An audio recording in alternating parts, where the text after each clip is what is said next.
Hey guys, good morning, everybody. Today is Thursday, September 22nd. I got my months mixed up.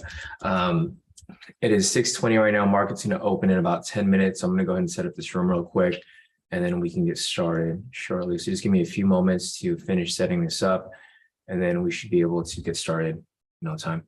So I just took this trade right here pre-market. It just hit my full TP for 1,170 profit. Typically, I don't take trades right before market open, but it was such a good entry with this rejection off this structure. Trend meter red, overall bias completely bearish. I just took it real quick and then it hit TP right away. So just a quick FYI. So let me just finish setting this up real quick and then we'll get started shortly. A couple more things here.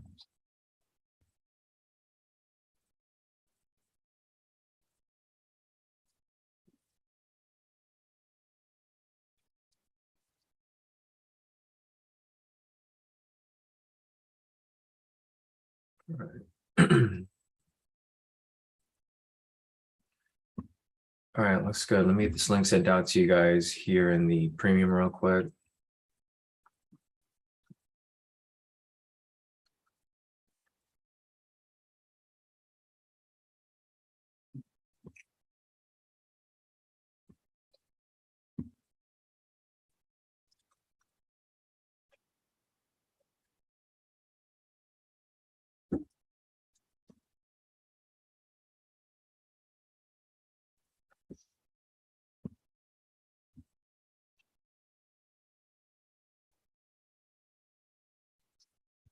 All right, looks good.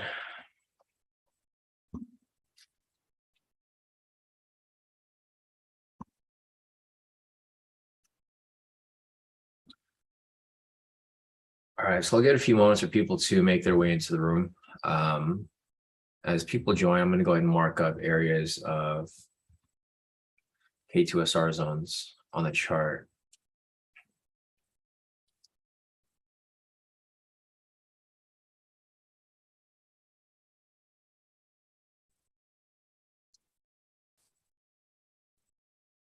It's good. It's good.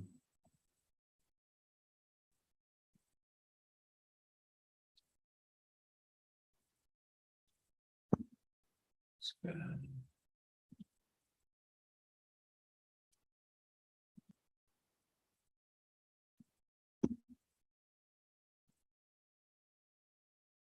So, a couple more things here to update.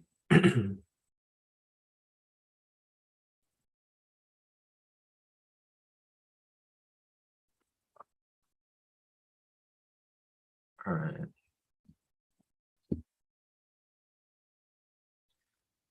All right, looks like we're good. So I'll give it a few more minutes for people to make their way in. If you guys are just joining the room, I just mentioned that I took this trade right here pre-market. I typically don't take trades pre-market, but this setup was just too good to pass up. I took the entry off this candle right here. So we had a nice wick rejection off the top structure right here. A very solid, moderate red candle here, pretty strong in my opinion. And with that said, we had a very strong downtrend. So looking over here on the short-term downtrend, we had a red trend meter. Pivots were angling down, heavy red over green, and also the overall bias with regard to sentiment was 65%. So when I saw that trade right there, I just took it right away. And then I set up the live session. As soon as we got on the live, it hit full TP. Also, there was a lot of gap between here and open. This is at 619 or 618 actually. And then we still had about 12 minutes till market open. So I typically don't take trades like this pre-market, but it was such a good setup that I took it and it hit full TP. So with that said, I locked in about 1,170 off my main account, same off my second. My personal, I locked in 27. MFF locked in 1,260, and my TFF locked in 1,069. So I'll just post the quick profits from that real quick, and then we'll get started with our live session in about 5 minutes. So just give you guys a little heads up with that. Take little screenshots here. So we're definitely going to have a sell bias today. I'll go over the overall bias shortly. Just give me a few moments to finish setting this up real quick. Taking my screenshots and we should be good to go.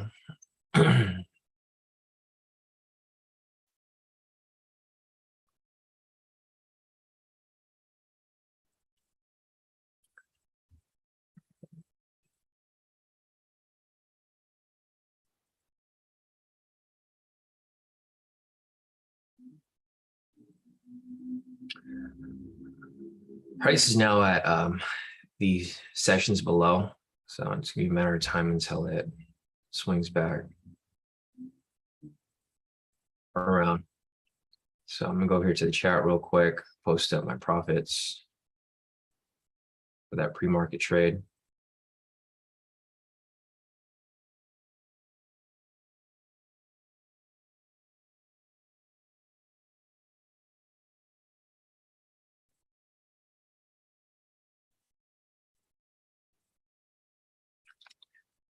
All right, so here we go.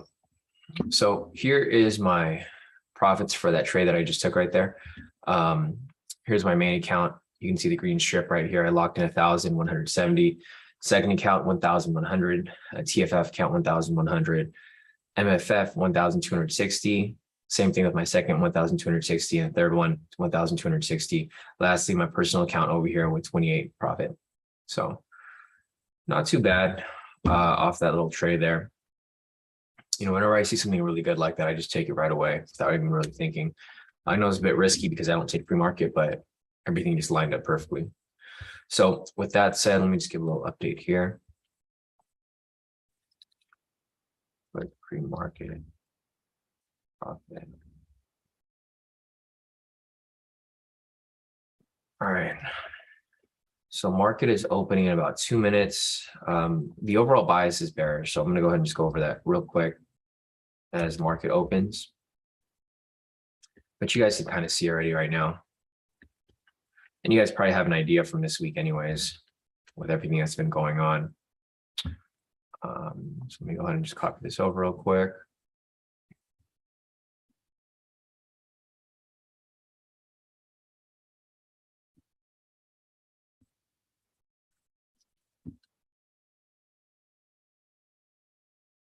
And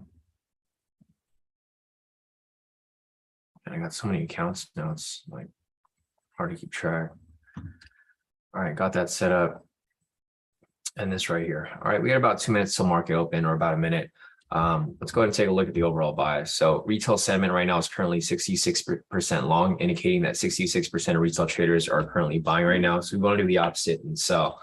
With that said, we're going to be looking for sells long term. Looking over here at the fundamentals, are currently right down the middle. So they're about neutral. So we have a neutral to bearish bias with regards to the long-term bias. Short-term bias over here with regard to the trend is bearish, obviously. Trend meters are red, pivots are angling down, red's over green, prices below it.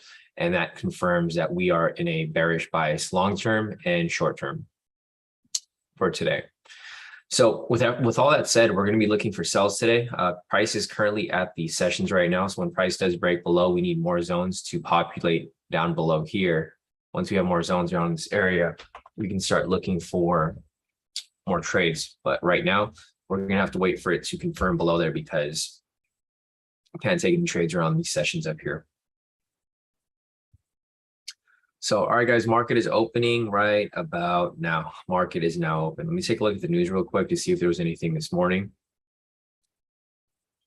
So this morning, there was news at 5:30, unemployment claims positive, surprisingly. I didn't realize it was going to be positive. Actually, it's not net. No, it's not necessarily positive. It's just positive with regard to their prediction. They're predicting it to be a lot higher, but it is still higher. It's just not necessarily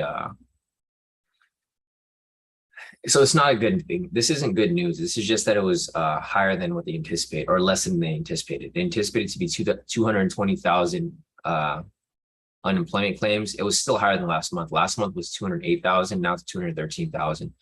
So that was news at 5:30. I'm going to mark that as negative, even though it's green, because it doesn't necessarily mean it's good for the market.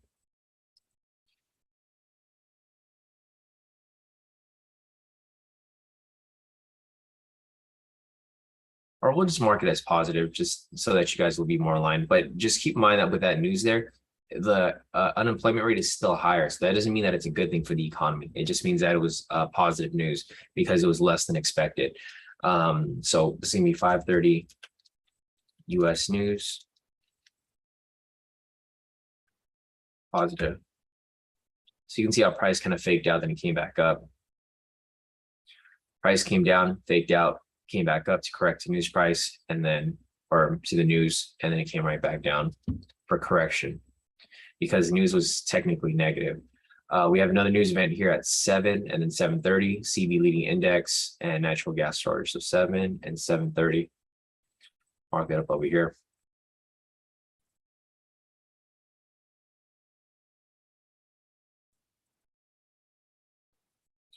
And 7:30.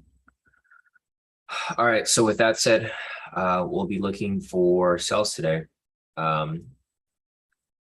Possible entry here if this closes with a sell signal. We don't have that yet, but if it does, possible entry right there. However, if it drops too low, no entry because it's going to be too close to these sessions down below here. So in order to get that K2SR rejection, we need a sell signal to confirm it. We already have everything lined up with rejection on this top structure right here. Looks like to me a moderate red candle. We just need that sell signal. However, at this point, no entry because it is down at the red flags over here where the Asia high and New York low are sitting. So this is a obvious red flag area. You can see right here, whenever price gets close to this point, you can see how price gets highly manipulated, right?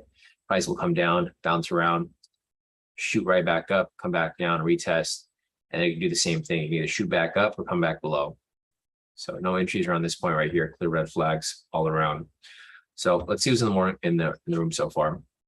Morning, David. Morning, Peter. Morning, Maria. Morning, Patricia. Yeah, no issues with them right now. Morning, Søren. Morning, Marco. Morning, Kenny. Morning, Maddie. Morning, Al. Morning, Pat. Morning, everybody. So yeah, guys, we also have opening price right here. Yeah, thanks for the little update right there. I forgot to. I thought I put it in here, but I don't know. I just can't see. They just overlap. So I'll just have to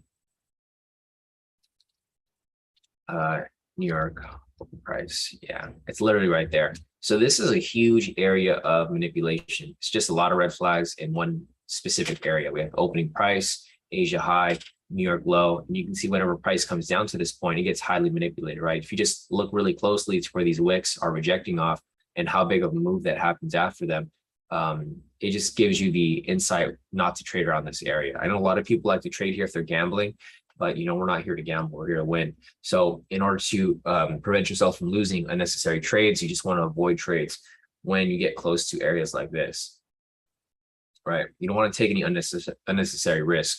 Unless you have a very high probability of winning the trade, then take it. But if it's like a 50-50 trade like this here, you definitely want to just sit it out. It's not worth the risk. So I'm going to sit this out here. I'm going to wait for it to create new zones down below. We don't have that yet, but eventually the zones are going to come up below here. I can even check on the higher time frames if necessary, but okay, so here on the 10-minute, you can see that the next zone is actually down here. What I'll do for this is I'll just draw a zone so that you have an idea where the next zone is, but I'm going to color it a different color, like blue. Or something lighter. Yeah, so that's the 10-minute zone right there. I'm just going to color a lighter color so that you guys don't get confused with and make sure it's not, you know, a zone on the 1 minute. So on the 5-minute here, there's actually way more zones around this entire area. And then if they overlap, then that's fine. We're not going to use these as our zones here on the 1 minute. We're just going to use it as a guide to determine, where price is likely to reject from. Because you can see right here, this is the 10-minute zone. Price rejected directly off it. So we're not using it for entry. We're just using it for, we're going to see the turnaround. And then as more zones come around, we can add on to it. So there's no 1-minute zones down here. This is a 5-minute zone. This is a 10-minute zone.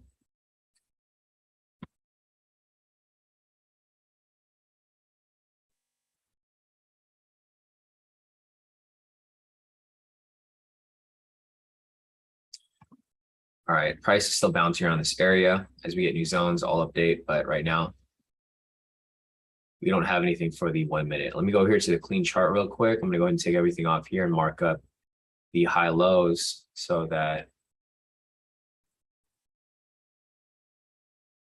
you have an idea.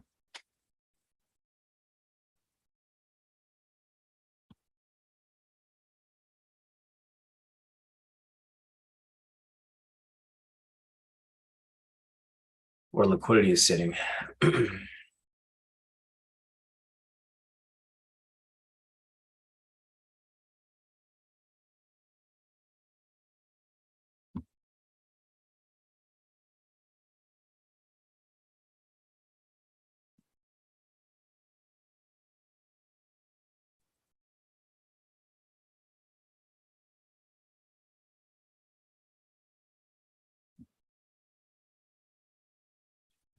All right, so not too much going on here. You can see where price is rejecting from. It's rejecting directly off these higher time frame sessions. So price is coming down below here. Again, we're not going to use these sessions here. We're just going to use them as a guidance. So typically when price drops down lower, a lot of these 1 minute zones will align with the higher time frame zones. So I'm just drawing this so that we have an idea where these zones may possibly come up. It's hitting liquidity below. Yeah, there's where price is currently at. See if it's liquidity down there, which it is. And dropping down lower. Still no entries here, no actual zones. So we'll just follow this along and see where it takes us. There we go. Price hits liquidity here on the 1 minute clean chart. It's probably going to drop even further there.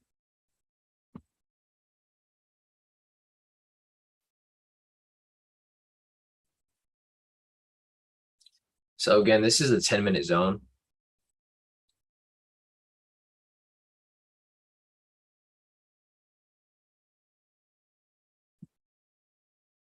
As price continues to move along. Once it establishes its low, I'm going to expect it to consolidate for a bit. So once there's a low here that's established, say a low gets set up right there, and then 5 or 4 candles past it, I'm going to consider that the established low, and from there it's going to likely range for the next while.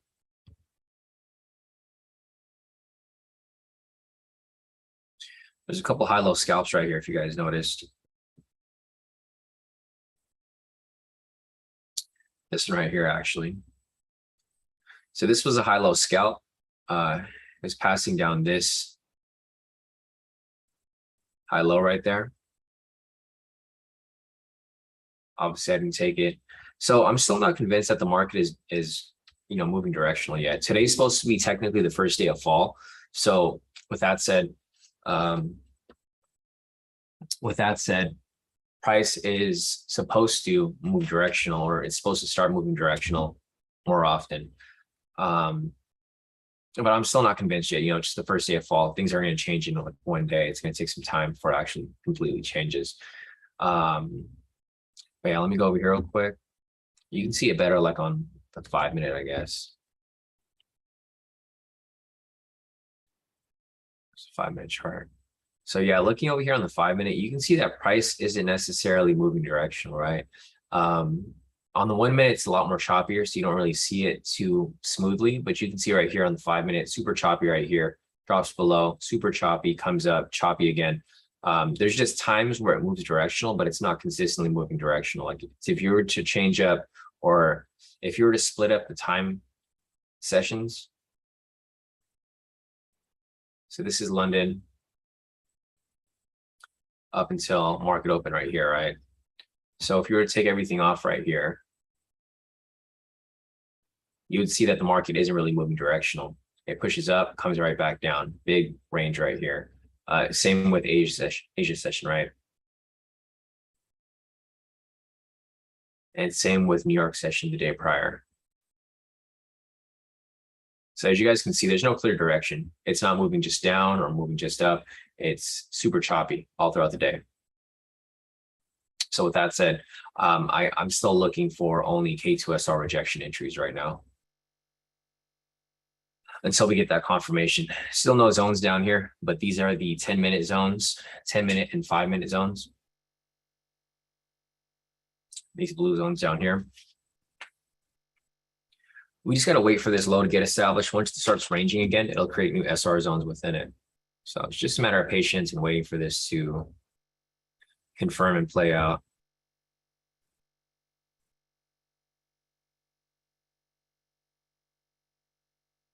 Dejan said inflation got the market shaking in its boots. Yeah, the market's not really doing too much right now. Let's take a look at sentiment to see if anything's changed. Sentiment is still at 65% long. So if you guys are not familiar with this, this indicates where the retail traders are currently trading right now with regard to the IG client. IG broker. IG is one of the biggest brokers in the world. That's why their data here is very useful. So with that said, it's currently 65%. Maddie said it went from 66 to 65 because it seems like some people did get stopped out, whoever was looking to buy, which I'm not surprised because price did drop pretty heavily right here. From this point, market opened down to here, dropped about 1,000 pips. So as people are trying to buy the dip, they're getting stopped out because price is obviously coming down. There's still no zones around this area, so no K2SR rejection entries for us to take. What I'm looking for here is I'm going to take this off, and I'm going to take this off too, because we don't really care about any of the zones here unless they come up on the 1 minute. Those zones were just plotted up on the higher time frames. Dejan said I was watching Yahoo Finance yesterday when the news dropped, and the sadness they were showing while the markets was dropping was hilarious. Yeah, no, it's crazy. I was watching CNBC too. Everyone was kind of just like when that big spike came down during FOMC, like everybody's face was just like flat on CNBC. Like all of the newscasters, they were just like looking at it, like, oh, the market is dropping. But it was anticipated. It's just, nobody realizes how hard or how far it's going to drop. Because we are in a recession, but I don't think this is similar to the 2008 recession. I know it's going to be hard for certain people who are working in certain fields, but I mean, for the most part, we're more well prepared now than we were back then. So let me see if there's anything else here that I'm missing. It looks like some of you guys caught that high low earlier. If you guys have any profits post up, feel free. Looks like Valentine over here actually locked in some profits, locked in the total profit of 6,581 for the day. Nice work, Valentine. And then Kenny over here with a total profit of $40.30. Nice work, Kenny.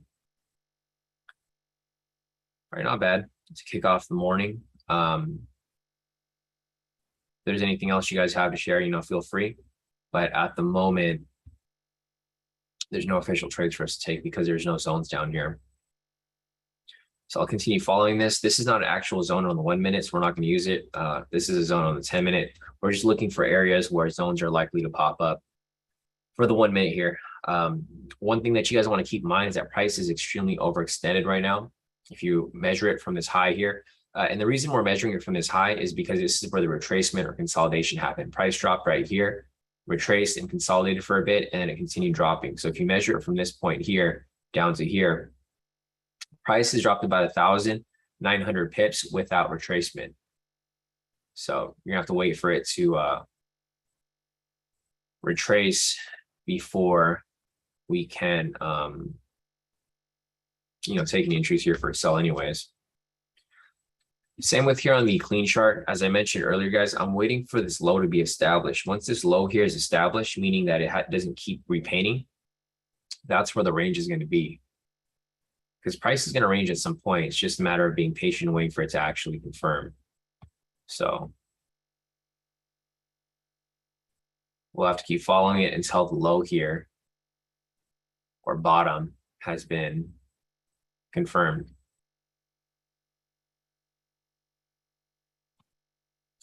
and it's still dropping.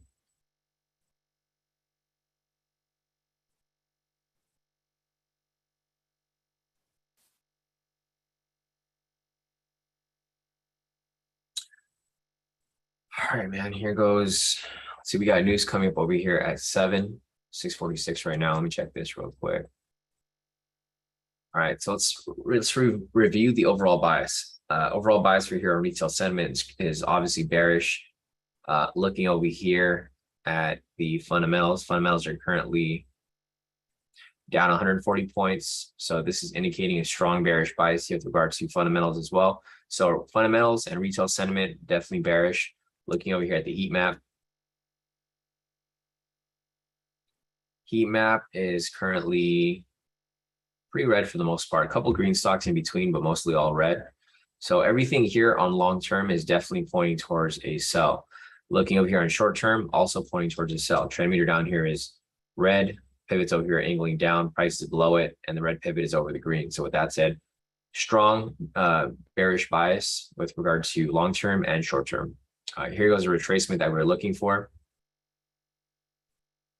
All right, so it looks like the low has been established and price is likely to range within this area. This is going to be the big range. And then as price continues to push up, it'll probably create even smaller ranges around there. So this is fine because we needed a consolidation to happen anyways. As price consolidates around this area, new zones should produce around this lower end. Once we have zones around this area, we can start looking for any possible sells. So we need to get some zones to populate around this area up here. Once we get that, then we can start looking for entries. We just don't have that yet. See if there's any other news this week. So we have news here at 7:30, and then tomorrow, flash services PMI, flash manufacturing PMI at 6:45. No pre-market news, and then the big news here at 11. Federal Chair Powell speaks. So expect another drop to happen tomorrow, guys. That's kind of what I'm expecting. I'm expecting the drop because I mean, what he doesn't have anything good to say, right? So we're probably going to see that drop at some point. Let's see if there's anything else right here. Yeah, no, that's fine. All right, looks like price has just died out. Stopped moving. It's not frozen. It's just stopped moving. All right, so it looks like a lot of people here are starting to buy the dip, right? 66% long. So here's something to keep in mind. If price drops below here for a high-low scalp, I think it's going to be a good entry. I'm probably not going to take it yet because I don't want to put you guys in risk here, but I'll follow it.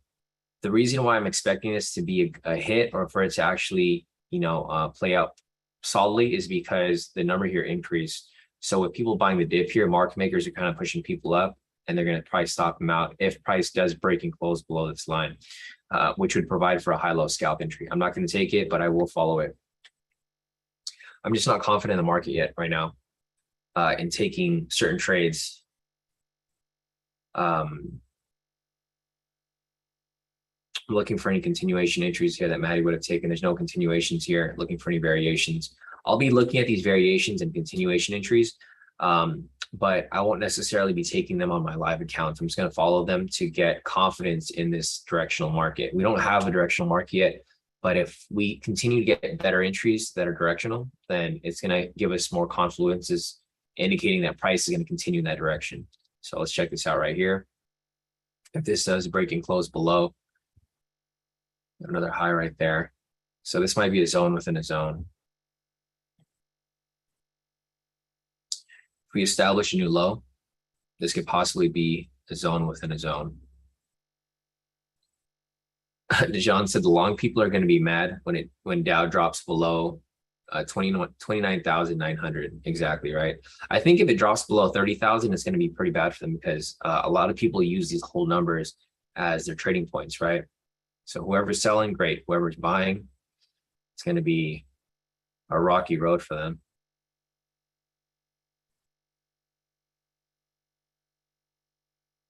Maddie said he took a continuation. Which one did you take, Maddie? Oh. Yes, I don't see any 649. Oh, this right here, the double body, right?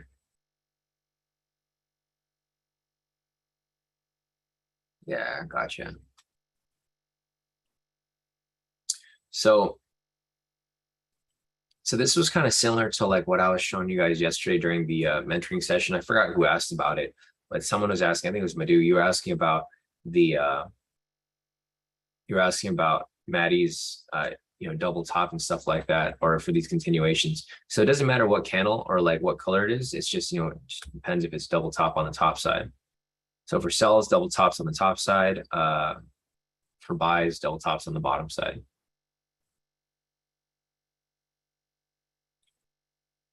Yeah, this thing dropped like 180 pips, so it should have pulled you out in profit, Maddie, unless like, yeah, the spread's too wide. Spread's about 180 right now. Is it above 200 earlier?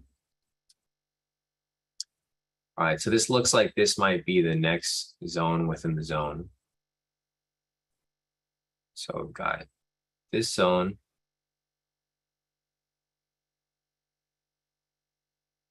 And this zone here.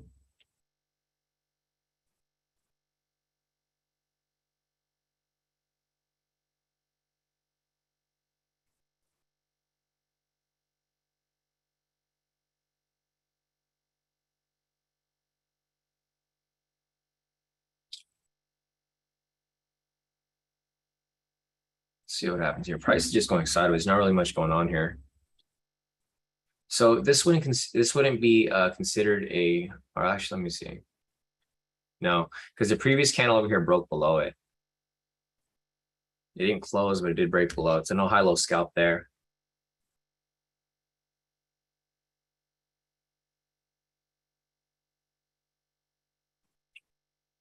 Still waiting for a zone to come up around this area. There's no zones here. This zone right here that I've drawn in blue is the 10-minute zone. We can't use it for our pivots for our SR rejection entries. We need one here on the actual 1 minute. But you guys can see here that it's still consistent with price. So price is just bouncing around this area for now. We got news coming up in about 7 minutes, guys. So when it gets close to 6:55, we can't look for any entries at that point. Gotta wait for news to pass. There's another continuation entry right here that Maddie identified, but it was too big of a candle. Yeah, it's way too big. Looks like it would have hit TP too, Maddie, or almost.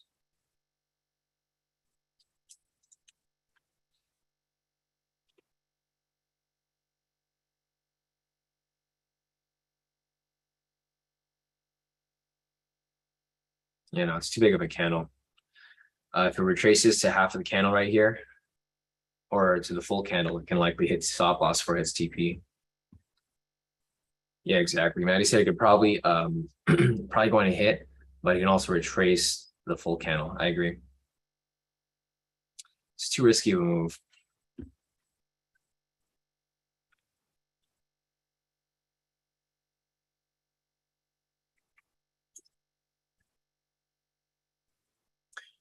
Just mark this up right here so that you guys have an idea.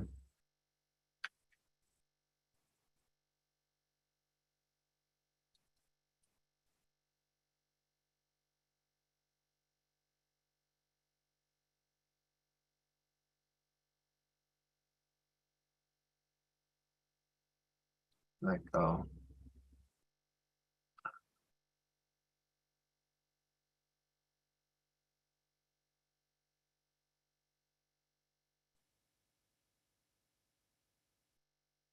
I don't know where that text went. I wrote the text in here. I don't see her anywhere. I'm just gonna use a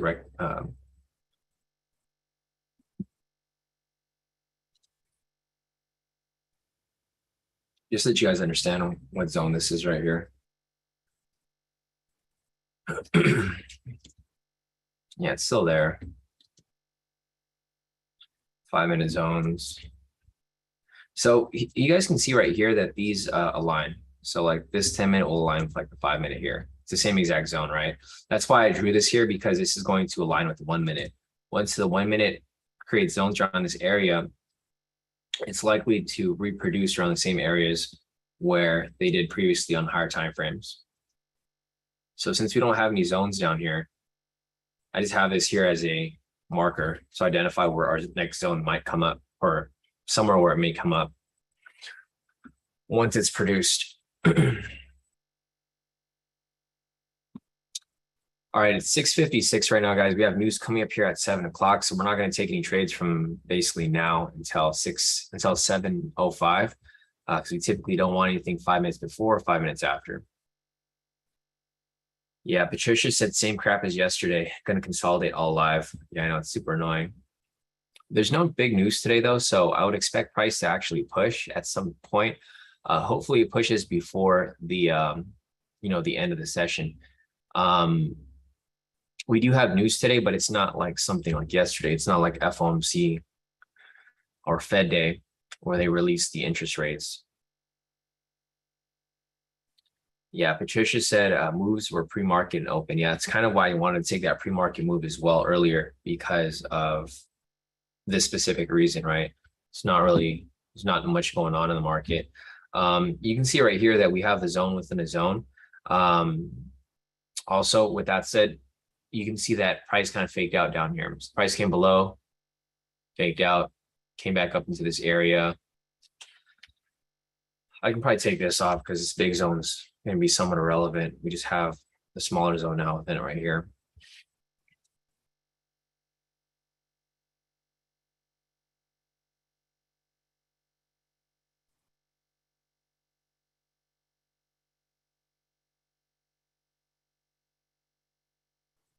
All right. Maddie said there was a V2 right here.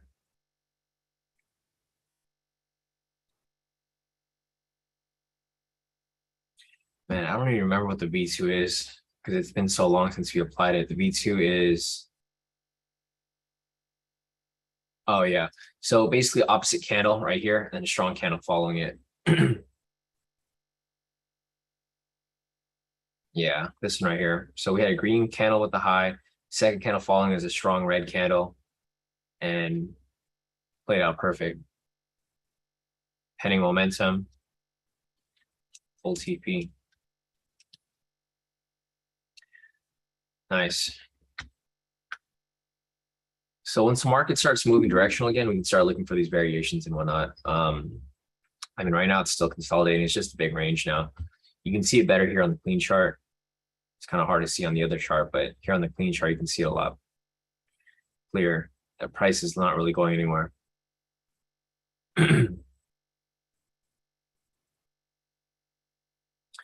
Yeah, Patrick said possible triple confluence, but the candle here ended up turning all weird. It was a red candle, but it was an invalid.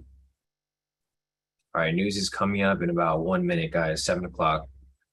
News at 7 o'clock is the CB leading index. So about 30 seconds until news. Even once news is passed, we still got to wait about 5 minutes after. Kenny said, I'm waiting for the breakout session. I know, right? They haven't taken the breakout in a while. Let's see the breakout for today. So for today, the breakout would have been not there. It actually would have been this one right here, Kenny, this big momentum candle.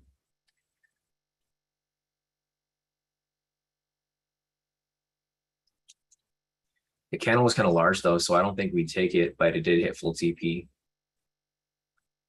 So if you guys are looking for the breakout here, it would be this candle. The reason why we don't have anything else here is because the bias was a sell. So you'd be looking for a strong red candle with regard in the direction of momentum. It would be this candle right here. However, it's a really big candle, so we probably would have skipped it.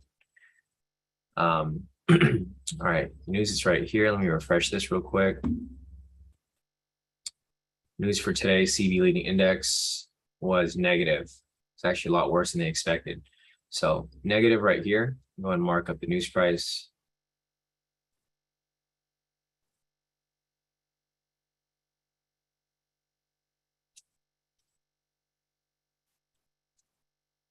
US news, negative. Move this out a little further so we know when to take trades. All right, so there's still no zones down here on the 1 minute. This is still a 10-minute zone right here. The problem with this is that we have news down here now, so it's going to be difficult for us to take any trades down here. We have news price right here, and then also down here we have the Asia low. So it's going to be a little difficult for us to take any trades around this area unless we get a clean rejection off like one of these structures, but not touching the news price.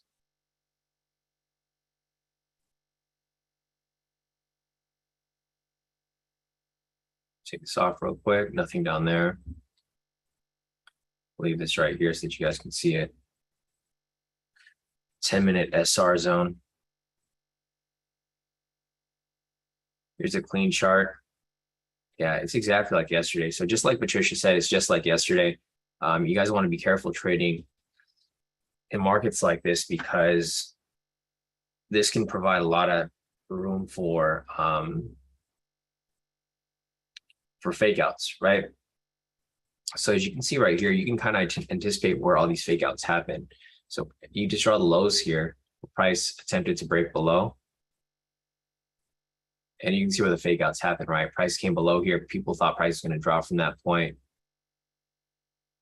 Fake out. Price came down again right here on this next level.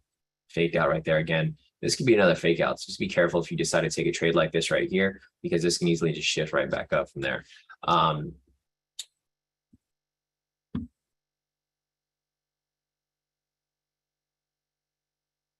See what else do we have over here. Second, let me just send this out real quick.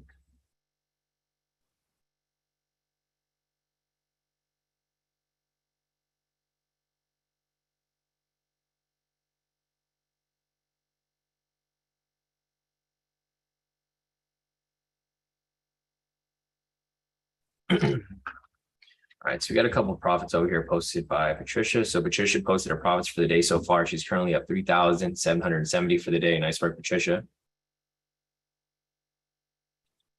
Maddie over here as well, currently up 1,170. Nice work, Maddie. So guys, just a reminder, the reason why people post their profits up isn't necessarily to show off. This is all about accountability, right? So this keeps you accountable for your losses and for your wins. And also when you do post your profits, this does make you feel good, right? I'm sure it makes you feel good when you post profits, and you can relate with a lot of other people in the group who are posting profits as well. So if you guys, post your profits, don't feel worried that people are going to attack you for your profits, even though it does happen. Some people will challenge you and ask you what you're doing, and people will hate on it. But, just think about yourself. Like when you post up profits, it's going to help you build your confidence with, your next trades. So you can see people here posting big profits and people posting small profits. David over here as well, currently at 1490. Yeah, and Maddie said he looks back at his profits. So like basically, if you guys want to have accountability, you just send your profits to me, so that if you ever want to look back to see how you're doing, like, the past couple of weeks, past couple of months, you can just pull up our chat and you can scroll up. Like David over here posts his profits to me every single day. Like he locked in 14 bucks this day, 26 bucks this day. One loss there, but pretty much all wins. So this will help you track your wins and your losses for each day. So if you guys post your profits, whether in the group or whether privately, it'll help you keep track of it. Like Patricia here, right? I've been talking to Patricia for how many years now, I feel like, and she can go back as far as she wants, and she can see that she's been posting her profits like back in May. If she ever wants to think about how she was doing back in January, she'll just post her profits up here and scroll up, right? January 19th, she made 3,000 on that day. December 30th of last year, she made 2,000. And you guys can see the difference as well. So you can see Patricia over here last year, she was killing it with these variations, locking in about like 2,000 every single day. And she was trading small, lesser accounts, here on December 29th, 7,000. So just keep that in mind. If you guys need something to keep track of your profits, the best way to do is just sending me profits. Even if I don't respond to you, it'll be pretty much on your Telegram. So if you don't want to save these profits in your phone, or if you don't ever check your phone, you can just pull up our chat and you can and you can see how you've done. That's kind of similar to the public groups here. If you guys ever want to see how we did on a certain day, you can always just go to the search option here, go to a random day. If you want to go to, and you want to see how people profited on like June 15th of this year, right? You go to June 15th, and you can see everyone's profits posted right here for the 15th, right? If you want to go to another random day, like the March 9th, just think of a random day. You just scroll down from that day, and you can see everyone's profits from that day. So, yeah, it's all about like accountability, right? A lot of people don't like to be accountable for a lot of people like to be accountable for the wins, but not for their losses. In order for you to become a great trader, you have to come at peace with your losses and, take responsibility and accountability for all your wins so that you know that it's possible. And another reason why I'm bringing it is because someone messaged me and they would post profits every day, and then they haven't been posting profits lately. So I figured, okay, this guy's probably been in a downward spiral. And they messaged me and was like, hey, Sean, I'm in a hole right now. Like, what can I do to get out of it? And I'm like, just scroll up look up at our previous chat, and it'll show you like that you found success in the past. So like if you've been successful trading in the past, you can do it again. It's just, you got to get back on, you got to get your head back on right and not be too focused on the losses. So just keep that in mind. It's all mindset. It's mindset with trading. It's mindset with consistency. It's mindset with discipline.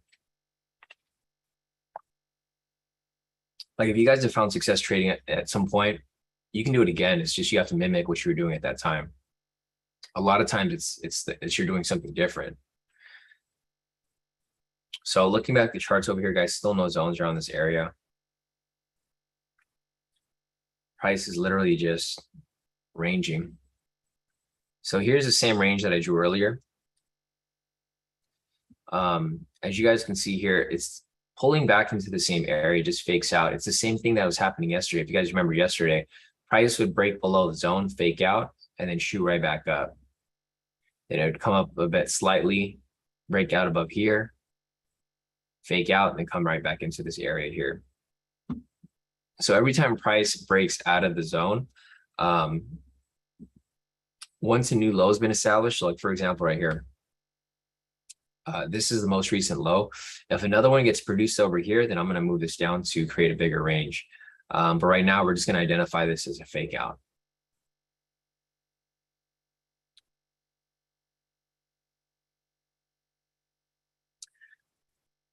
Natasha said, I need to do that. It's so hard with my job. The struggle is real. Yeah, no, definitely. Yeah, I know it's hard for you guys to stay confident because, sometimes you guys will have good months and sometimes you guys will have bad months, right? The thing is like not letting the bad months get to you. So like for me, I'm super consistent because I only take a few trades. What happens with a lot of people is they'll trade with me, do well, and then once they start doing their own thing, that's where they start to screw up, right? I wonder if Steven's here. Steven here yet? Steven is not back yet. Steven is testing out this EA for this company that's supposed to pass this FTMO, like one of those FTMO passing companies. Once he's done with that, he'll be back here. She'll be eventually. Using those types of companies are not going to help you guys. Like it's not going to make you it's not going to make you a better trader, because even if they do luckily pass your challenge for you, you're not going to be able to maintain it once you're funded, right? That's why I never recommend anyone pay anybody to do FTMO passing service, because all of them are using the same EA. So at some point they're going to get lucky and pass your challenge. I don't know how many tries they're going to need, but eventually they'll pass your challenge. However, once you get funded, you can't use the EA anymore, and you won't be able to trade on your own.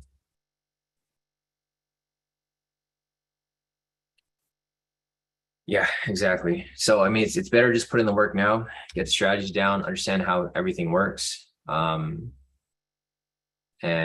become a better trader that way.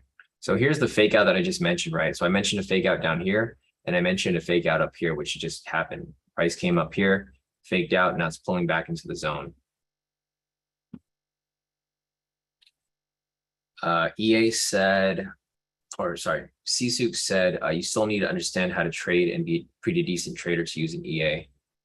Yeah, because you guys can't just let it run blindly because you don't know if it's working well or not working well, right?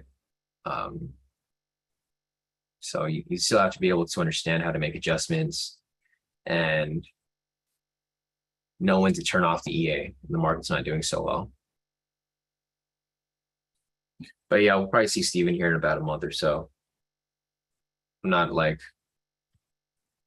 against him, but those EAs they don't necessarily, they'll have their good runs. Like they'll have their good runs for like a couple weeks or a couple days or maybe even a month. But once the market starts to change, like for example, we're in a ranging market right now, right? So EA is only going to work for a while. Once we go into a directional market, it's not going to work anymore. There's a lot of people. So here's like I could create EAs myself. You know how easy they are to create? Like what you can do is you can just create code indicating that when price is in a range like this, you can catch the tops and bottoms, right? So if it establishes a range like this, whenever price gets to the top, it'll sell. Whenever price gets to the bottom, it'll buy. That's like a simple way of doing an EA. So EA is just basically like our strategies here, but they're just automated to prevent you from getting caught with, trade psychology messing with your head. But they're only good if like, you know how to use them or if you produce it yourself. Yeah, like what Jonathan said. Jonathan said it's harder to stay funded than get funded. Yeah, exactly. It's really easy to get funded, guys. Like anyone can get lucky, right? Someone could take a couple trades and they'll like push a lot farther than they expected and they can pass within a day. The hard part is really just staying funded because once you get funded, I feel like a lot of people, they get really overly confident. Like they think just because they got funded that they're the best trader ever, right? And then the next day, once they're funded and they trade on the funded account, they blow the account because they start doing something differently. Main word of advice is once you guys get funded, trade the same way you did once you were funded. Don't change the way you trade because it's not going to get any easier. Yeah, exactly. Patricia said, very hard to keep it funded. It takes a lot of discipline and good risk management. Exactly. That's why for me, I only take one or two trades. A lot of people keep asking me like, why don't I just trade all day? If I traded all day, I'd probably blow my account every week, right? I probably would get funded and then I would blow my account like by next week because I'll go from taking 2 or 3 trades a day to like 10 trades a day.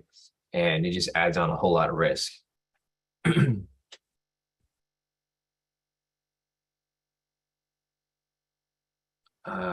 see. Yeah, Patrick said, I was rooting for Steven too, because I seen him go from learning to really thriving with a daily breakout strategy. He should have stuck with that. Yeah, no, and I agree too, Patrick. He was doing really good with the breakout. If you guys remembered Steven, he went like at least 3 months with no losses. He just took 1 trade a day and he was doing good. But I don't know. A lot of people are looking for the easy way out, especially if like you get in a hole.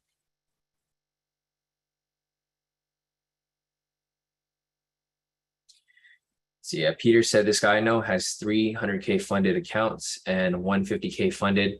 On the copier, he uses the 50K as the master. Playing it safe is good for long term. Yeah, exactly, Peter. And that's why I prefer to stay with because like with what Peter's saying over here is that since he has the 50K as a master, he'll never blow the accounts, right? He'll never blow the 100K accounts. So that's actually a really good idea. Peter, I'd never thought about that. Because once you're funded, you just got to keep the funded account.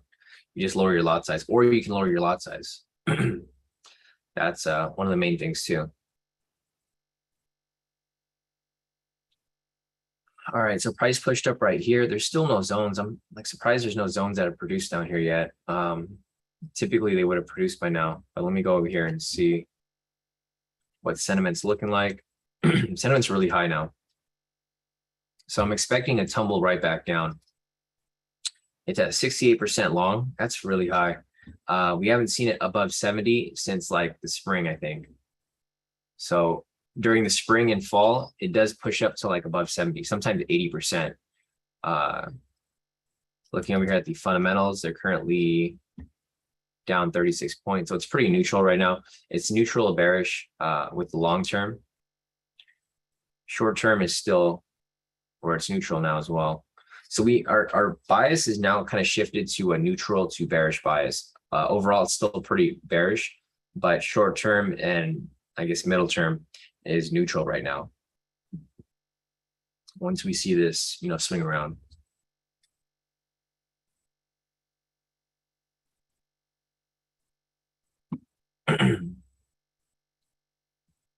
To the heat map.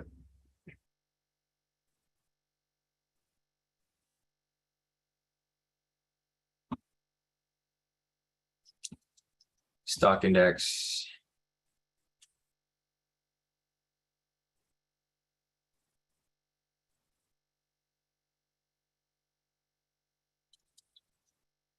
Yeah, it's super heavy. So expect a drop back down at some point. Price did come back to open right here. With what Rick mentioned. So price did come back to open right here. You can see it rejected directly off opening price, and now it's tumbling its way back down. 717 right now.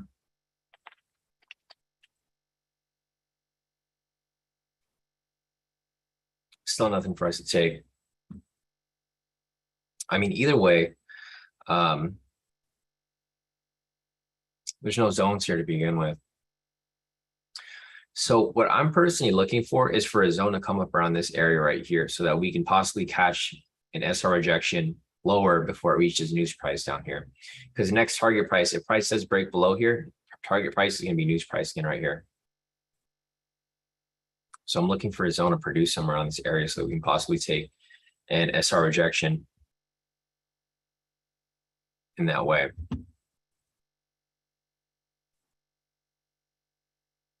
Looks like the range is basically from this point right here and this point down here. This is where price is ranging from at the moment. This low, this high. I'm going to update the high lows over here. It's just going back to its previous range. So if you guys remember the initial range that we drew earlier, it's like literally still there. So here's the range from earlier, the big one that I deleted.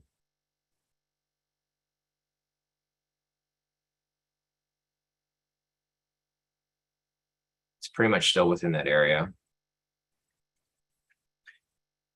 And then we're having smaller ranges within it. So big range right there. Smaller range right there. And price is pretty much just going down the middle over here.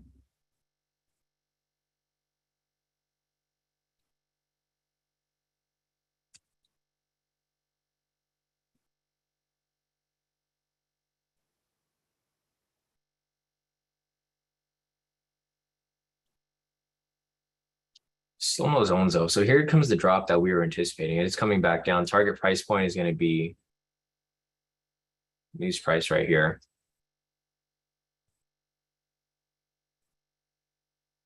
Let's see some more profits here from Scotty. Scotty posted his profits currently at 900 for the day. Nice work, Scotty.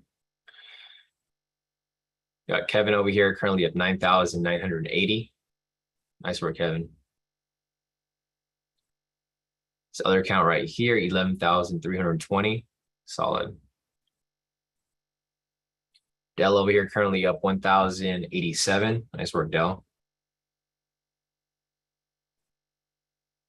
Dell again right here, currently at 2,024, and he said he's done for the day. So solid work right there, Dell.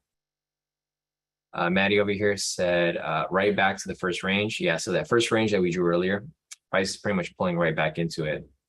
So it's just fake outs on both sides. You can see how price came below here, fake out, came back up, fake out down here, came right back up, fake out, came down, fake out up here, right back down to the zone. So it's just repeating its process, going back and forth between the zones that we've drawn previously. Kevin now currently at 14,400. Nice work, Kevin. Yeah, not bad at all, guys. Yeah, no, you guys are doing pretty good. Looking at this right here, price is just pulling back down. So let me check here. It looks like 1% of people got stopped out. It was at 68%, now 67. No surprise there because price did drop about 1,000 pips. So unless you have an extremely big stop loss, you're gonna get stopped out. See Josh over here currently up 400 for the day. Nice work, Joshua. And then he posted another one right here, currently up. Not bad. So you're up about 1,000 for the day. So not bad at all, Joshua. I know you've been sitting on your hands for a while. So you did pretty solid for the day. Pretty much made up for those slow days earlier in this week. Let me see.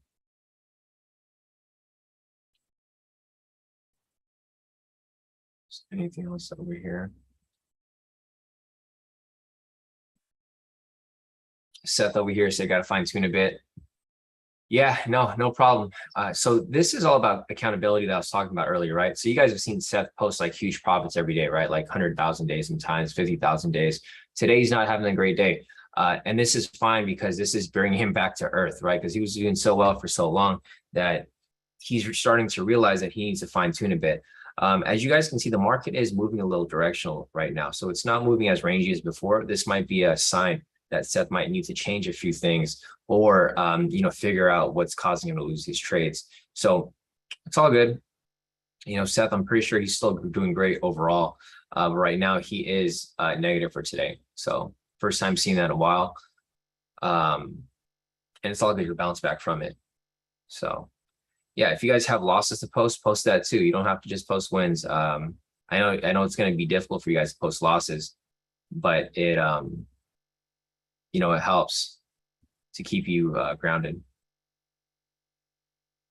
Yeah, Seth said he's been quiet trying to focus. I've been mainly trying to trade with bias. Yeah, no, it's tough to trade with bias sometimes because you might get in a little too early, right? Like I can see here that you took some sells here and they lost. So it looks like you were trying to cash some limp. So what I'm seeing here is you're trying to cash the tops, right? I think that's kind of difficult. For me personally, when the market's moving like this, I'd rather catch liquidity as price drops lower. So the way that Seth is trading right now, looks like he's trying to cash these tops. And then what happens is price will fake out. Like he might have taken a trade here and then it came down a little bit and then it shot all the way up. That's probably what stopped him out. Let me check the timestamp. 628. That was like pre-market, it looks like. Oh no, actually right here, 714. Yeah, it's exactly right here. This is where you got caught, right, Seth? Unfortunately. It looks like he was going for the double top right here. He entered at 714. He entered right here anticipating a double top, but then it just shot right through and hit a stop loss.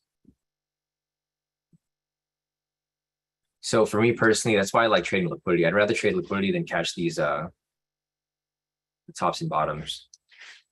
Seth said it was at the bottom actually a minute before, which is worse. Yeah, so you actually took it right here, right? So I can see what you saw here though. So you were looking for this right here. You thought this was going to come back down from this point, which it's an honest mistake, right? I would have anticipated that too. The only thing that I would have been worried about right here, Seth, is that it was at the news price, right? Because it was literally at news price right here, which it provides a lot of manipulation, right? So I don't trade around any of these horizontal lines. So if you would have just skipped the area right here and waited, you probably would have seen that price would have pushed up from there. And then you can see again right here, these horizontal lines, another fake out, and it came right back below. It doesn't necessarily need to touch it. Whenever price gets near these areas, it's all game for somewhat manipulation that can happen. So I'm not sure if you noticed that the news price was right there, but it did, does have an impact. So again, right here, you can see where price is right at news price again.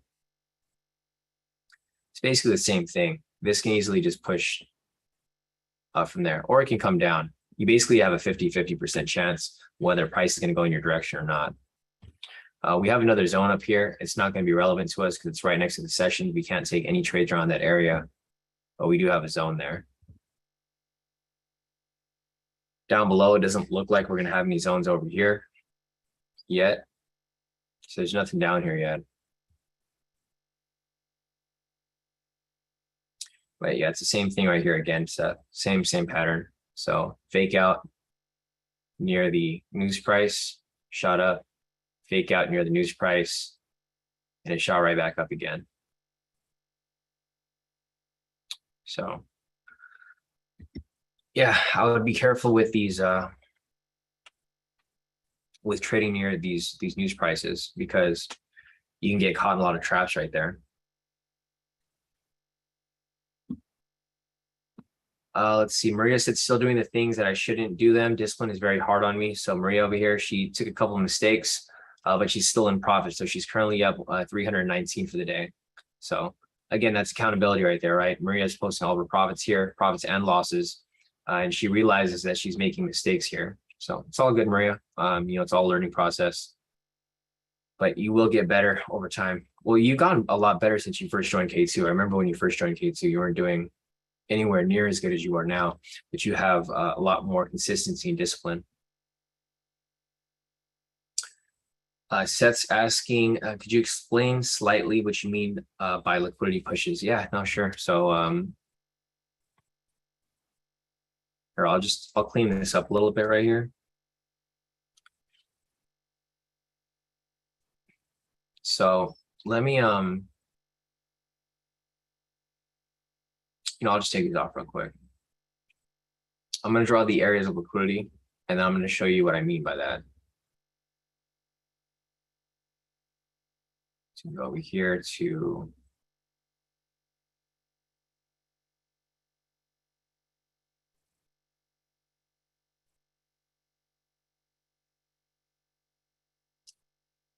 I'll just replay it. So I'm just going to go over a quick explanation as to like how these liquidity pushes work. So basically,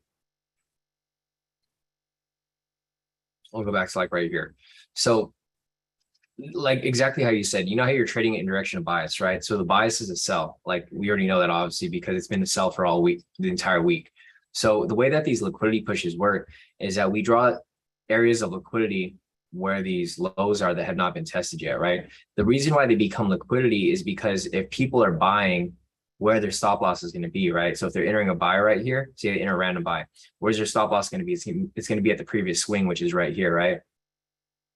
So if they're entering a buy, they're going to put their stop loss right there. Same with this one, right? If they enter a buy right here or somewhere right here, they're going to place their stop loss at the previous swing. So what happens when price gets overextended in the opposite direction of bias? We're looking for sells here, but price has been pushing up. All the stop losses are sitting around these areas, right? Because whoever took a trade there, if they're trading long term, it's just been sitting there, right? All of their stop losses are just sitting there. It's like a stop loss hunt. So when price finally doesn't touch this area, it hits the liquidity because their stop losses are starting to get triggered. And you can see price tumble from there. So what you're doing, Seth, is you're trying to catch these tops, right? You're trying to catch them as they push up. So you're trying to catch like a double top, something like this right here. But there's a lot of failure there because you don't have liquidity sitting there. You're just waiting for it to bounce down. You're kind of gambling at that point. A lot of people trade that. They trade support and resistance, right? For me, I do the opposite. I know it's a later entry because you could technically enter at some high over here. Like for example, if you want to catch a double top from here and here, yeah, you could probably catch a double top. If your stop loss is wide enough, yeah, you can probably catch a big move like that. But since I'm scalping, I'm looking for people's stop losses to get hit. I'm basically looking for the volatility to push after their stop loss get hit. So for example, right here, price comes down, whoever entered a buy at this point, because people get greedy, right? You see a lot of people try to do a 1 to 5 risk reward. They go right here and their stop loss and their TP is like way up here, right? They get in profit. They never move their stop loss in profit. Where's their stop loss sitting? It's down here. So when it comes down negative, or when it comes, pulls back, it hits your stop loss. And then, it's not just one person that's doing that type of trade. There's like multiple people because everyone teaches you to place your stop loss at the previous swing. Even I do it, but I do it not in the same direction as everyone else. If that makes sense. So that's how the liquidity pushes work.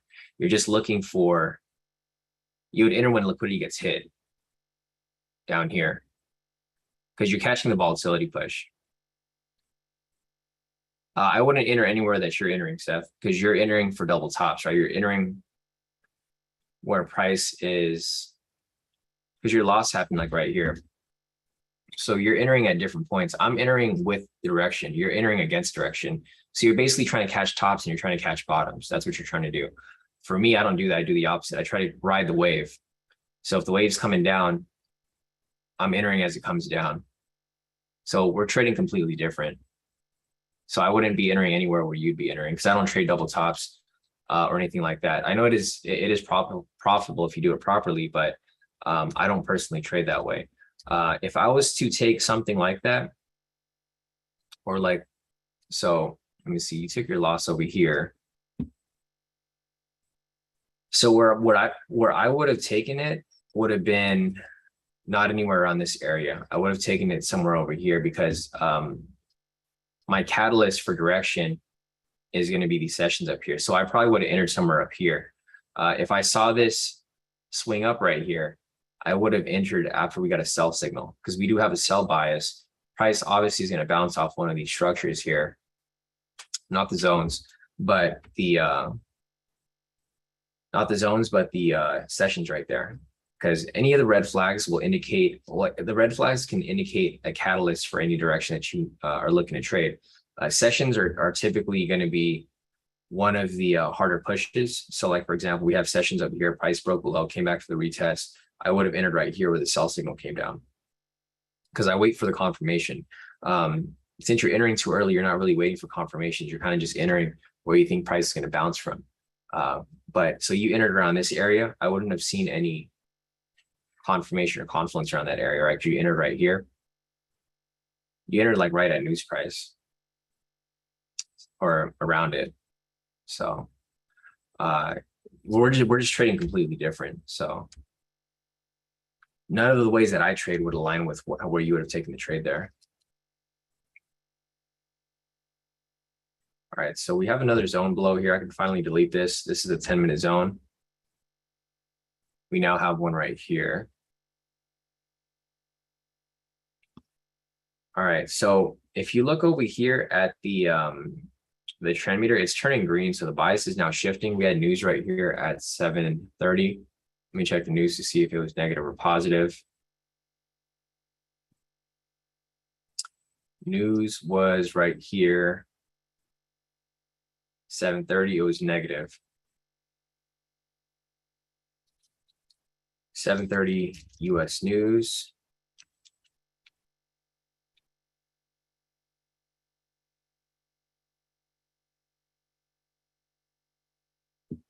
Negative. Let me move this over a little bit.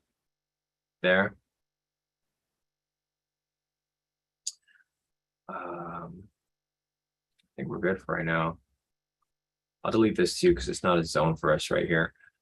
Price is currently ranging between this zone up here and this zone down here. Just gonna delete this, not useful for us. But if the trend meter here starts to turn green and it starts to shift to the upside, possibly look for some buys, but I'm probably not gonna look for any buys here.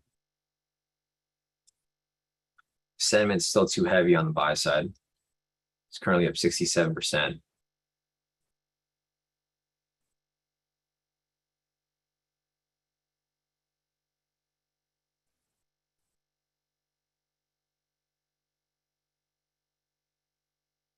Yeah, Maddie said, damn, people are still buying after getting screwed constantly. Yeah, I wouldn't look for any buys here at all. I'd be looking for sells. You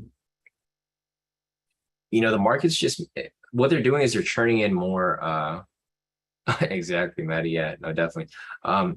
They're churning more buyers into the market, right?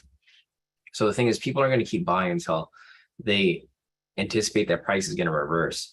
I don't think price is necessarily going to reverse. They're just going to keep pushing it up slightly. So here's a,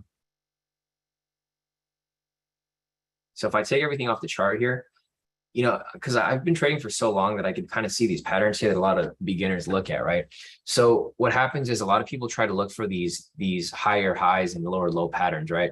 So if you have a higher, turn on the K2 high low indicator, they'll say, okay, this is a low, this is a high, this is a higher low, this is a higher high, and this is a higher low, right? So basically, if you're a beginner trader, you're taught to look at these here and you identify this as the trend, right? And people think market is actually correcting back to the upside, because you can see here, like, you know, a lot of people trade like this. I mean, I used to trade like this for a while too, until I kept getting burnt. And I was like, okay, this isn't necessarily how this works. So as you can see, prices right here, I can already anticipate a lot of retail traders looking to buy at this point because they try to get in at this low point here, right? This is where I think a lot of people are going to get stopped out. I mean, they probably already did. Because the thing is, a lot of people look at the market linear, right? I don't see anybody else who uses retail sentiment like we do. So we already know price is going to come down at some point. This is typically what we're looking at. Long term, we're looking at this. I don't really care what's happening on the chart because I know long term price is going to come down. So if we just leave this up here, you know, I'm sure a lot of people are looking to take buys at this point, right? Because they think price is going to continue up higher. However, you know, I see this all as a trap. And this kind of helps me because since I learned how to trade this way initially, this shows me what beginners do, right? So if I know what the beginners are doing or what people who don't really know what they're doing are trading, if they're looking for buys here, I'm looking for the opposite because the market makers are looking to stop these same people out. So you can see they're kind of fake out this little pattern here where you think price is going up, but realistically, they're just going to slightly push price a little higher. And then all of a sudden price is just going to dump down and stop everybody out. Exactly. Yeah. Patrick said the trend is your friend until it isn't. And the thing is, you can't really predict when the trend is going to go against you, right? So right here, you know, if you just look at this, this looks like a good setup, honestly. Like if you look at this from, like if I just showed you this chart and I asked you, okay, where do you think price is going to go? Everyone would say they think price is going to go up. But the reason why I know price is not going to go up that far is because we looked at sentiment over here. There's too many buyers in the market already. As this number here continues to increase, I would probably wait for this to increase to like maybe 68%. And then once they have enough people in there, it'll just come spiking down, right? So yeah, if you guys are a beginner trader, I mean, I don't necessarily say you guys shouldn't learn these basics, but I wouldn't trade by them. So I would learn them so that you understand how everybody else trades, because everybody learns how to trade the same way. Everyone trend trades, everybody trades support resistance, everybody does the same thing. What you want to keep in mind is that you typically want to understand where people are trading so that you can be ready to do the opposite. It's basically counter trend trading, but not necessarily. It's counter trend trading on the short term, but on the long term, you know, it's bearish. It's like a top-down analysis, but not on the charts. Yeah, Maddie said this is what they teach on those websites that inform people about trading basics. Yeah, no, exactly. It just puts more people in the circle. Maddie said they're going to keep buying until they got that not enough money alert on MT4. Exactly. Yeah, exactly. Maddie said more people in the sentiment is better for us. Yeah, definitely. So Seth, like what I was mentioning before is, like, you see how price is pushing up right here? You can draw lines here at these high lows to identify where liquidity is sitting, right? So as you guys can see here, there's a lot of liquidity sitting right below, like literally right here. So this is where I would enter.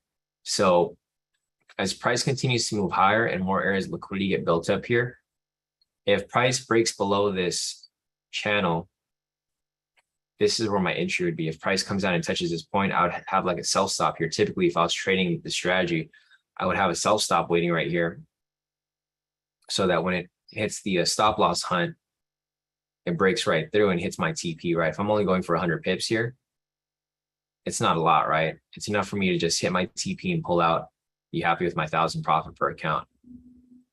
So yeah, this is basically what I'd be looking for if I'm trading liquidity.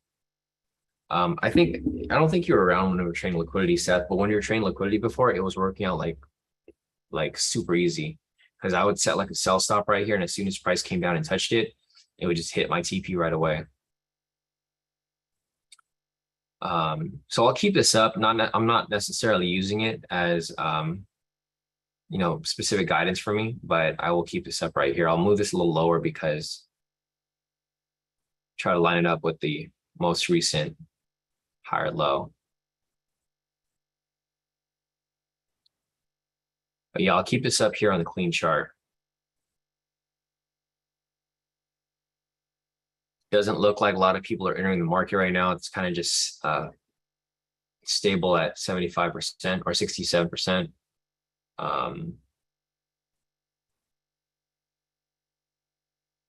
Yeah, there's a new zone right here, the one that produced, but it's right at the news price, just like what Maddie said.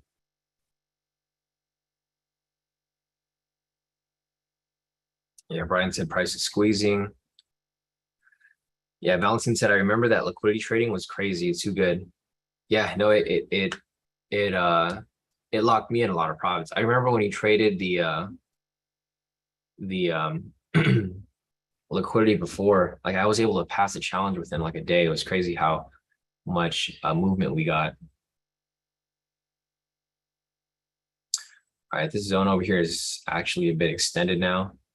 It's down to this point right here.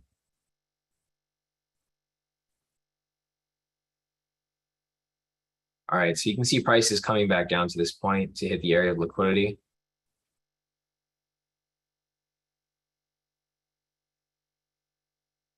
So I'll leave this marked up so that you guys can follow and see.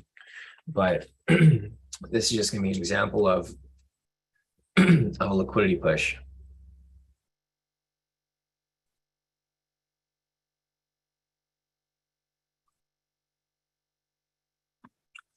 I'm hoping it plays out before the end of the live session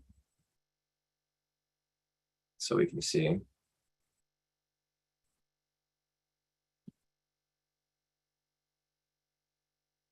I mean, realistically, price is just ranging right here.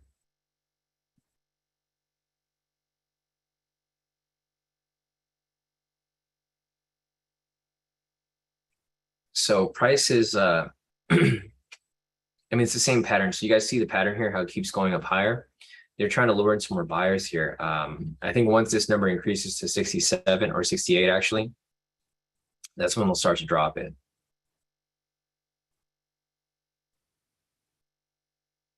Yeah, exactly. Patricia said it's not going to pan out. It's screwing with us ranging. Yeah, it's really just ranging right there. What I see is that they're just churning some more buyers in the market. There's not enough buyers yet for them to dump price. So I keep an eye on this. If this increases to like 68%, then I can see it dropping. It's really just ranging right here. But the area of liquidity is still sitting there. There's actually another level right here.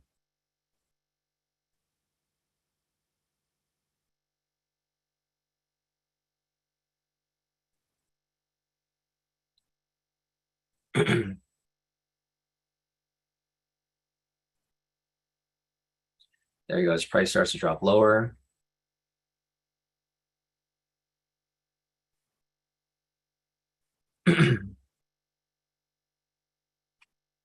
Yeah, Patrick said a lot of these candles are too big for entries anyway. Stop loss to be getting smashed within one candle of entry. Yeah, I think each candle is moving at least 300 pips, right? Yeah, it's just way too wide. So even if you're going to enter this area of liquidity right here, the candle is just way too big. Same with this, same with this, same with this.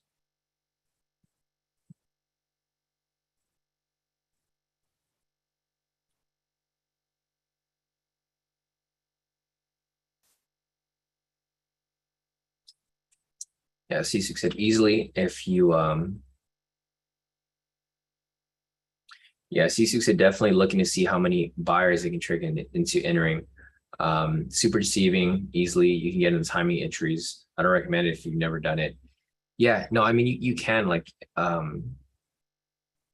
if you were to establish that, a level of high here, you obviously can catch the swing back down because price is just ranging between this area. But as you guys can see, price has not reached the area of liquidity yet. It's still pushing up, but it is pushing sideways. It's pushing sideways, but up.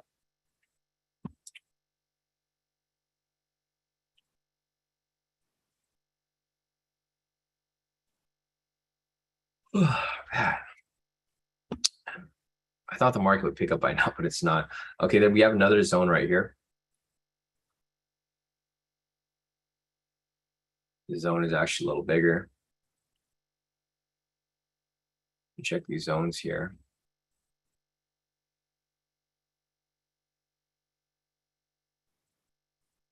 All right, zones look fine.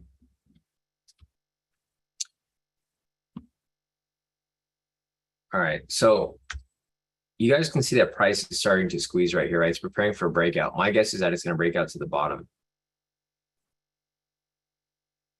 Squeezing right here, preparing for a breakout.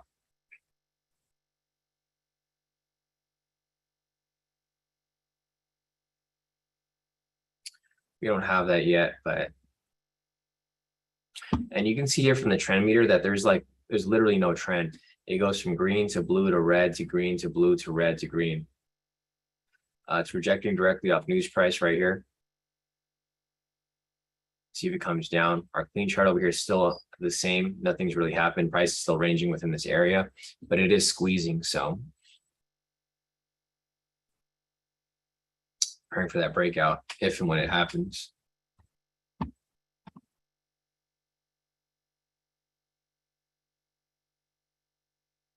I mean, either way, I don't think we're going to get any entries here, or not anytime soon, because it's right at news price. And then down here, we have news price as well.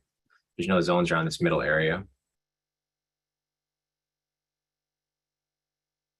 Yeah, exactly. Pat said don't like where the news is sitting below the zone though. And I don't either. It's like literally right below the zone.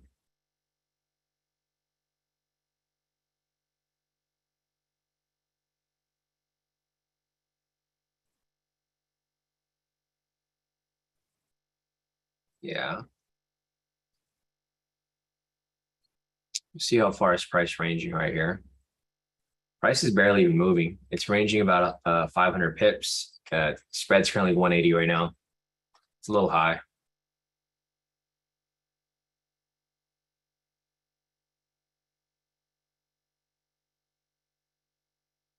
Has the number increased yet? No, still at 67. Still nothing there.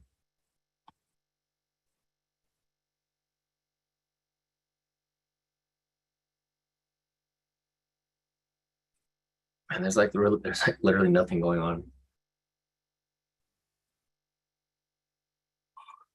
There's no direction there. Pat said the news gave some price some trouble for 5 candles at 705. Yeah, it did. It was kind of just bouncing around here for a long time. Price came below here and just kept bouncing back and forth. Patricia said she's out. Have a great day, all. Definitely, Patricia. So we'll see you here tomorrow. There's like really nothing going on in the market. So if Patricia's leaving, it's kind of a indicator that nothing's probably going to happen anytime soon. Peter said looks like a double bottom on the 1 hour. Let me check the 1 hour real quick.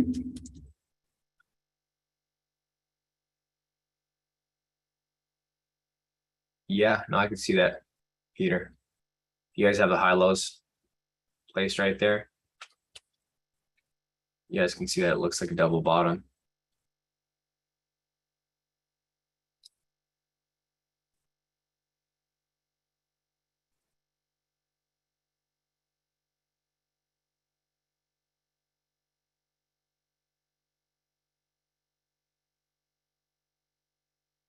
How much space is from there to retest it though? So it's about 1,000 pips down to retest it if it does come back down. This candle here still hasn't closed. Yeah, I can see that right there, Peter. It does look like a double bottom. It just hasn't tested the bottom completely, but it was close.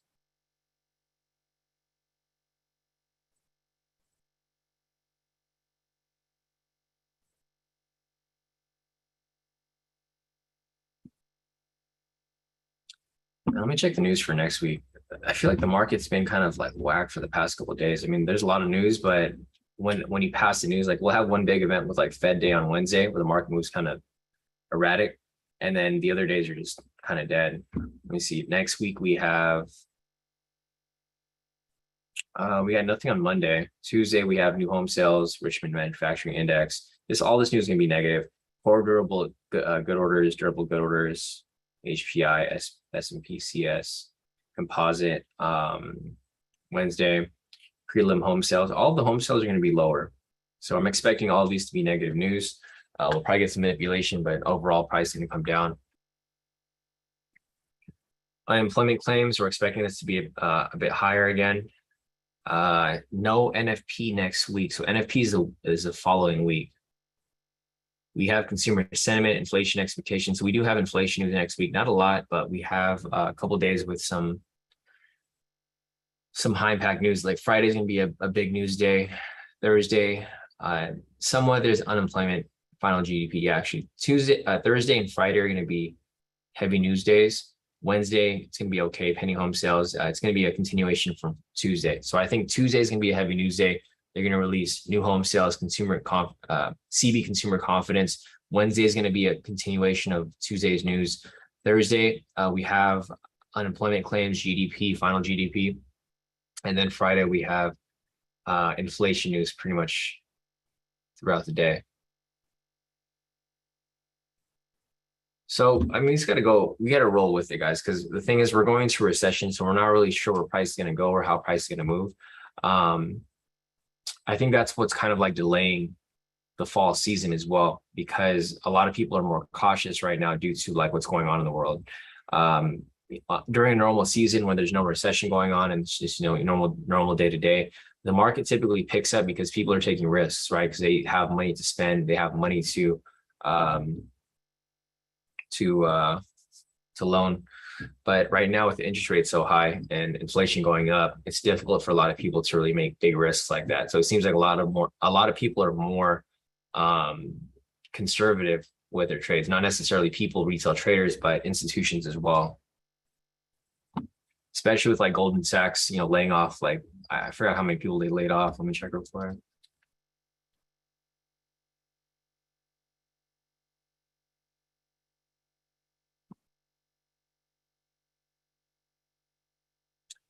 Yeah, because they're all looking to save money. So yeah, it says 2 days ago, Goldman Sachs lays off 25 bankers in Asia.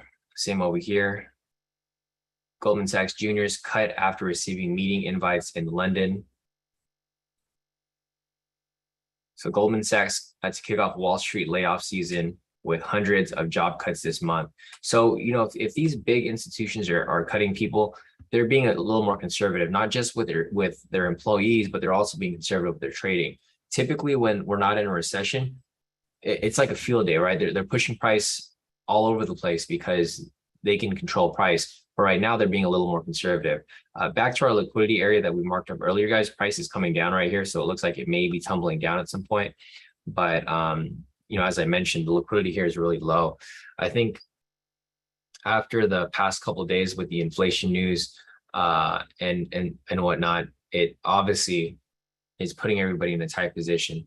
So here goes, price drops below. We'll see if this ends up breaking right through it and hitting the liquidity down here, because there's a lot of liquidity sitting on the bottom.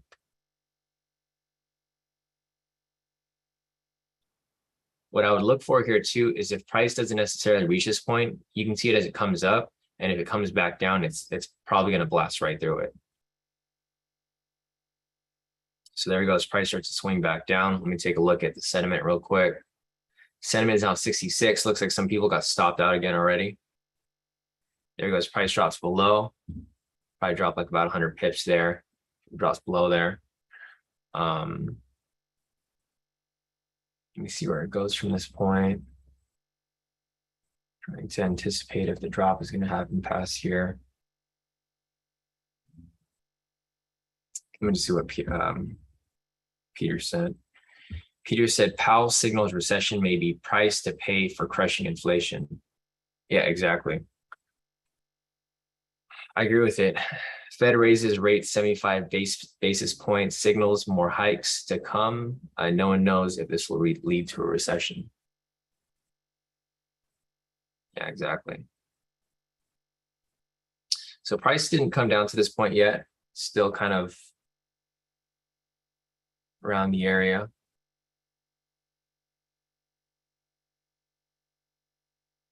Let's see what we got over here.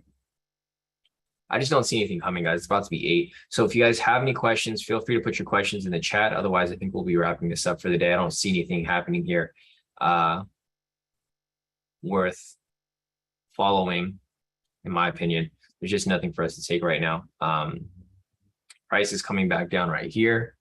So we'll see if this ends up pushing lower, but I was hoping that it would come down and hit this area, and I was gonna maybe FOMO into a liquidity push over here, but unfortunately it doesn't look like that's going to be happening anytime soon. There is another area of liquidity here though, so I can go ahead and just move this lower.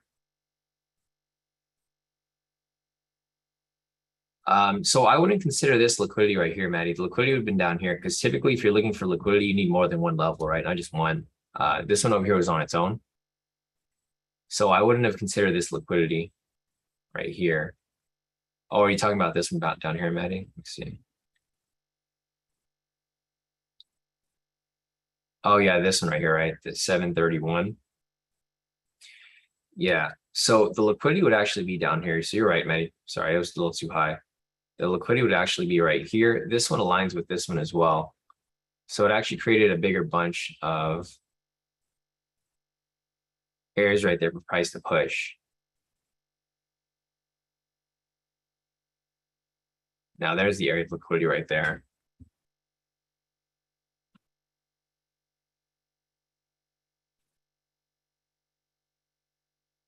Yeah, so thanks for clearing that up, Maddie.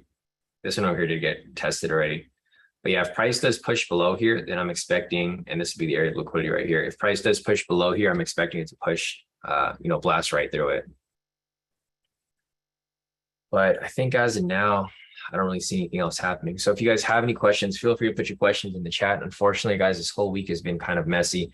There hasn't been any official trades for today. And this is just me being, I mean, not even just me being conservative, but realistically, there just hasn't been any entries from everything else that we've been following. I don't know if there was any variations today. A question from Eric. Eric's asking, should we use Forex Factory or MyFX Book for news? I noticed that MyFX Book usually shows more news. Yeah, I use both, Eric. I mean, I typically use MyFX Book for like the main news. And then if sometimes you can see I have 2 tabs here. I have them like right next to each other. A lot of the times with the MyFX Book, they just hash out the news. So like sometimes you'll see one news event for Forex Factory, and then it'll be split up into like 3 different news events here on MyFX Book. So I use both.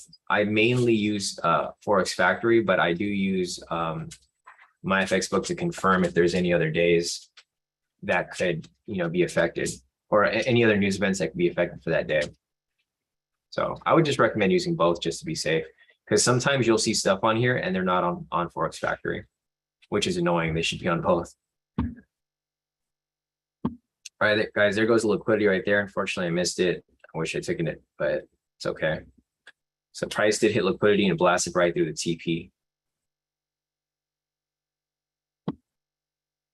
Yeah, no problem, Eric. All right, Maddie, we'll see you tomorrow. All right, guys. So if there's no other questions for today, I think we'll be wrapping this up. Unfortunately, we couldn't take any trades today. There was no zones. And even if there were zones around this area, it's right at news price.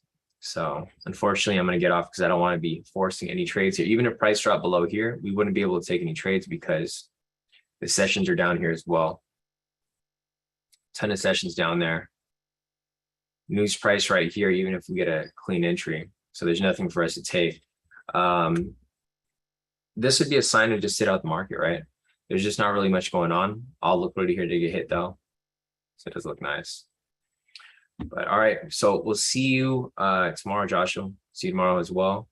Yeah, Patrick said new zone below, but it's right at the sessions. Exactly. So there's just no point in us staying on, because if we stay on, I'm going to force some trades here. I might force a trade right here because this is a good entry, but it's right at the news price. But this does align with the liquidity. So you can see right here, Okay, so the same liquidity I drew earlier, it blasted right through it, right? So I mentioned, this is just a manipulated push up. As soon as price comes below, this is where liquidity is sitting. As soon as liquidity gets hit, next target area is going to be the last area of liquidity below here. So I don't know if you're still here, Seth, but this is actually a really good example. I don't think he's here right now, but this is an example of what I was trying to explain to him earlier with regard to the liquidity push, because we had bias pushing opposite here, but then when price finally came down and hit liquidity where everyone's stop losses are sitting, this is where I would have made my entry, not at these highs here, because I know some people like to catch these double tops, which you can do, but a lot of times you'll get stopped out before you get to your target, unless you have, a really wide stop loss. So, all right, guys, I think that's it for now. If you guys have any questions, feel free to email me or message me on Telegram. Otherwise, I will see you guys back here tomorrow as we wrap up the session. Hopefully tomorrow will be a smoother day with less red flags around the area so we can take some trades. But if not, we're just gonna have to take the market day by day as we continue to receive news regarding the recession. So, all right, guys, other than that, I will see you guys tomorrow. If you guys have any questions, feel free to reach out, but I'll see you guys